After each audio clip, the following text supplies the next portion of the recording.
Hi, I'm Ms. Nickerson. I'm Mr. Radford. Welcome to the Viking Science Academy. Today we're going to talk about DNA. And this is going to take us a couple lectures to really get an understanding of how DNA and RNA works. So today we're just going to focus on DNA, the chain of life. Where's DNA found? It is in our nucleus. It's in our nucleus. Yep. We just finished talking about chromosomes. We talked about mitosis and meiosis. And if you zoom into those chromosomes, they're made out of DNA. So DNA stands for deoxyribonucleic acid, and it's named for its sugar, deoxyribose. And you're going to hear us say this a lot in class. DNA makes RNA, RNA makes proteins, proteins make up all everything. the cells. Yeah, exactly. And some people call it like the blueprint of life or the instructions of life. Yep. So why do we care? Man, there's so many things that are going on with genetic engineering of plants, Cloning. there's crime. Yeah. The discovery of DNA and how to karyotype it and it's revolutionized crime fighting, everything. Yeah. So I tell you guys in class, this out of all the units, this is the one you just need to pay attention to because this will impact your life. And someday I know you will have to vote on something around DNA, cloning, or being able to pick your baby, or all kinds of stuff, or being categorized at birth with your DNA so they can track you for crimes. So this is what you need to pay attention to. Who discovered this? Well, there are two scientists, Watson and Crick.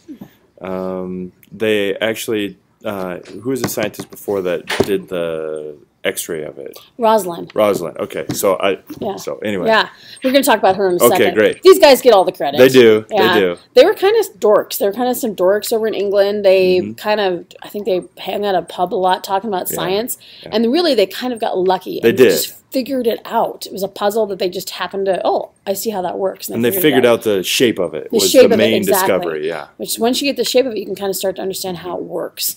And if we go back in time, though, there was a couple other people. Frederick Griffith first figured out that you could change something. You could change the DNA. He changed a bacteria from a harmless bacteria into a deadly bacteria. And then Rosalind Franklin, she was taking X-rays of molecules and happened to take an X-ray of DNA. And it was Watson and Crick who just happened to attend one of her free lectures, saw this picture, it triggered in his head. He's like, she has no idea what she took a picture of. And they were able to figure out DNA based upon her X-ray. And that's science right there. People building on top of discoveries. Exactly. All right, so DNA is made up of these repeating units called nucleotides, and they just repeat over and over and over and over. And a nucleotide is made up of three different parts: a sugar, a phosphate, and a base. And those together we call one nucleotide. And then they just repeat over and over. And I kind of think of like how bricks stack on a wall, or you just stack of papers, and they repeat into a chain of DNA. And what's the shape of that chain? It's a double helix. Double helix. Two helix means like a ladder, so it's a ladder that's twisted. Spiraling staircase. And you kind of think of it like a zipper too, because it's able to open and close, kind of unzip and unwind like a zipper does too, but double helix. So let's see how those nucleotides kind of stack together. Let's talk about the sugar first. The sugar is a five-sided sugar. So the five-sided shape that you see in here, that represents the sugar. It's one of the biggest molecules that DNA is made up of. And this sugar is deoxyribose, and that's where it gets its name. That's where we get the name, yeah. And then between each sugar is a phosphate group. So the sides of the ladder are made up of sugar, phosphate, sugar, phosphate, sugar, phosphate. And then the steps of the ladder are made up of bases, or nitrogen bases. And there's 4 different types.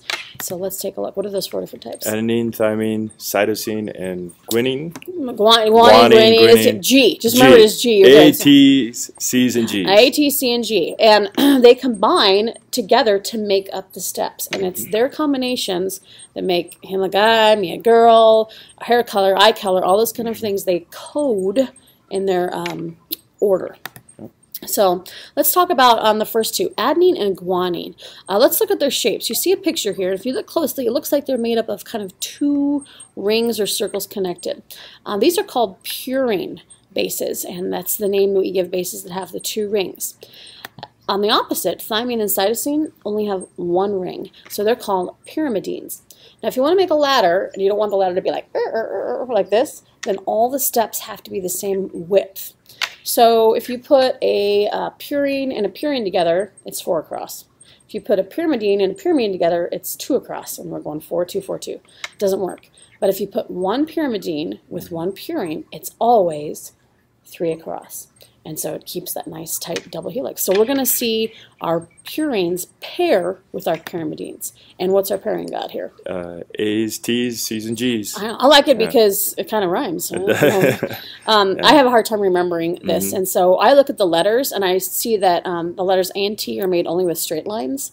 And the letters C and G are made with curved lines. Okay. That's how I remember them. That's good. Yeah, G's and the C's are close. They kind of look alike, shape. exactly. Yeah. So you've got to come up with something to remember that your A and T always bond and your C and G always bond.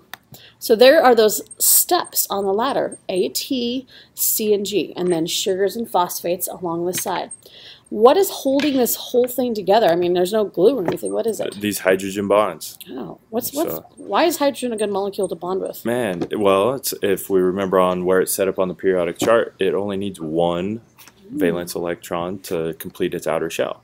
Ooh, so it's probably, it'll bond easy and it'll break easy. So yes, exactly. Put it together and take it apart really easy, kind of like Velcro. Yep. So hydrogen bonds are holding this whole thing together, and there's a certain number of hydrogen bonds that hold it together.